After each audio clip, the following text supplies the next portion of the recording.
Kagulong, alam nyo ba, pwede na mag-online onboarding sa InDrive. Hindi na kailangan pumunta sa site or sa office ng InDrive. Sundin nyo lamang ang steps na ito.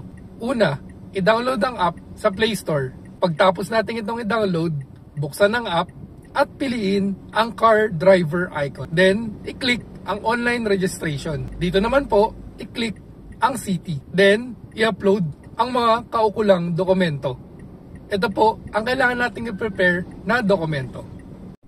At syempre, huwag kalimutang ilagay ang ating referral code, 9048. Kapag naipasa na natin ang mga dokumento, hintayin na lang natin ang confirmation sa app kung okay na tayong magbiyahe. Make sure po yung pinapasa nating dokumento tulad ng PA or CPC ay nakareflect po tayo sa portal ng LTFRB. Usually po, tumatagal lang po ng 24 hours bago po ma-onboard. If ever naman po, meron pong isasend ang InDrive na notification or kailangan nating ayusin na dokumento kung meron tayong invalid na sinend.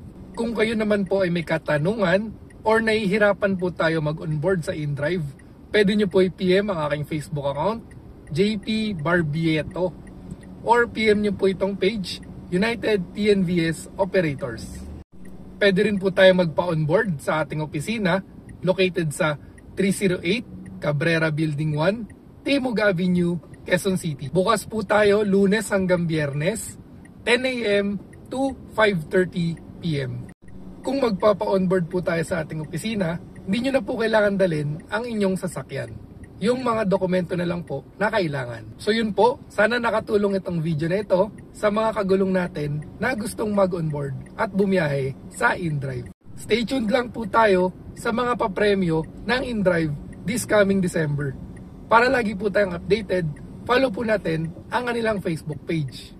Follow din po natin itong Facebook page natin na United TNVS Operators at Laban TNVS Facebook page. Yun lang mga kagulong, ride safe po, ingat,